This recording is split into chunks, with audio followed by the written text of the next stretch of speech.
बहुत पुराने समय की बात है।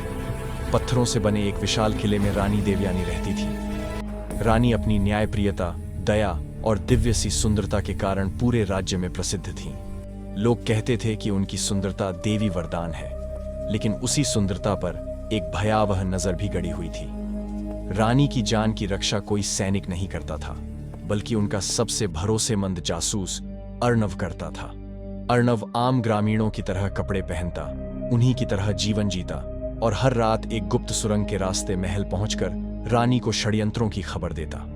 इन्हीं दिनों उसने राज्य में खौफनाक घटनाएं देखी। बच्चे अचानक गायब होने लगे थे और जंगल की तरफ से रात में अजीब मंत्रों की आवाजें सुनाई देने लगी थीं। यह किसी बड़े अशुभ संकेत की शुरुआत थी। राज्य के तांत्रिक आचार्य वात्सल्य उम्र में बड़े लेकिन विद्या में अपार थे। अर्णव की बात सुनकर उन्होंने रानी को चेतावनी दी। जंगल की दिशा से एक बहुत पुरानी शक्ति जाग उठी है। वह सिर्फ सुंदरता नहीं, अमृता चाहती है। रानी समझ गई, यह संकट साधारण नहीं है। महल के पास फैला था महाकाल वन, इतना घना कि दिन में भी सूर्य का प्रकाश जमीन तक नहीं पहुंचता। इसी जंगल में रहता था शांतिप्रिय भील कुल आदिवासी कबीला। वे वन देवता की पूजा करते थे, लेकिन अब उनके चेहरों पर भय छाया था। पेड़ों पर खून के निशान दिखने लगे थे और कबीले के लोग एक एक कर गायब होने लगे थे। उनके बुजुर्ग घोमार बाबा ने फुसफुसाते हुए कहा, वह वापस आ गई है, काया चुड़ैल, हजारों साल पुरानी, जो सुंदरता चुराकर अमर होती है।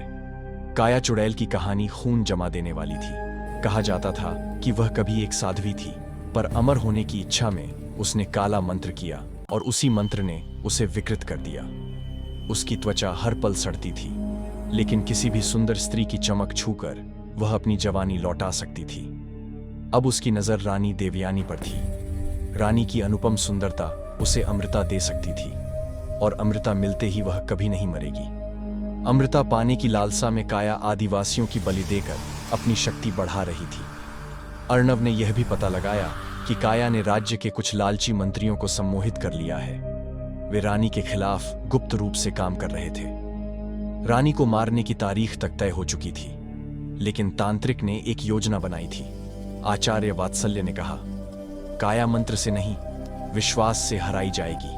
हमें किसी ऐसे की जरूरत है जो उसके गढ़ में बिना डरे जाए। अर्णव तुरंत आगे आया। आदिवासी कबीला भी तैयार हो गया, अपनों की मौत का बदला लेने के लिए। 3 तरफ से योजना बनी। अर्णव चुड़ैल के गढ़ में घुसकर अमृता कलश नष्ट करेगा। तांत्रिक जंगल की सीमा पर सुरक्षा मंत्र बांधकर काया को भीतर रोकेंगे। आदिवासी योद्धा अंदर से हमला कर उसे कमजोर करेंगे। रानी को कुछ नहीं बताया गया, क्योंकि अगर काया को पता चलता कि यह सब रानी की ओर से हो रहा है, तो वह तुरंत महल पर हमला कर देती। घने जंगल के बीच एक विशाल वृक्ष था, जिसकी मुड़ी तुड़ी जड़ों के नीचे काया का अंधेरा गढ़ था।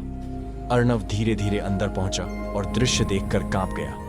अमृता कलश में चमकता तरल, चारों ओर खोपड़ियां और दीवारों पर सूखे खून के निशान।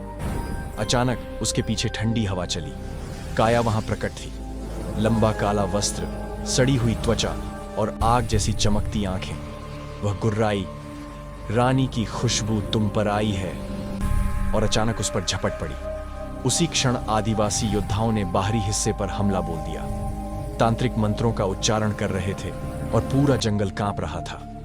अर्णव ने जान की बाजी लगाकर अमृता कलश तोड़ डाला। चमकदार विस्फोट हुआ। काया दर्द से चीख उठी। उसकी शक्ति टूटने लगी थी। इसी बीच रानी देवयानी स्वयं वहां पहुंच गईं। अपनी प्रजा को बचाने के लिए उन्होंने जंगल की खतरनाक गहराइयों में कदम रख दिया था। काया ने आखिरी कोशिश की, रानी के चेहरे को छूने की। बस एक स्पर्श और वह अमर हो जाती। लेकिन आदिवासी योद्धाओं ने उसे घेर लिया। तांत्रिक का मंत्र पूरा हो चुका था। अर्णव ने अंतिम प्रहार किया। काया चमकते प्रकाश में बदलकर भस्म हो गई। संकट समाप्त हुआ। रानी ने अर्णव को राज्य का लोकपाल नियुक्त किया, क्योंकि उसने प्रजा में रहकर प्रजा को बचाया था। आदिवासी कबीले को महल के पास नई भूमि दी गई। तांत्रिक को राज्य रक्षक का विशेष सम्मान मिला, और रानी ने एक बात समझ ली, राज्य तलवारों से नहीं, विश्वास से बचता है।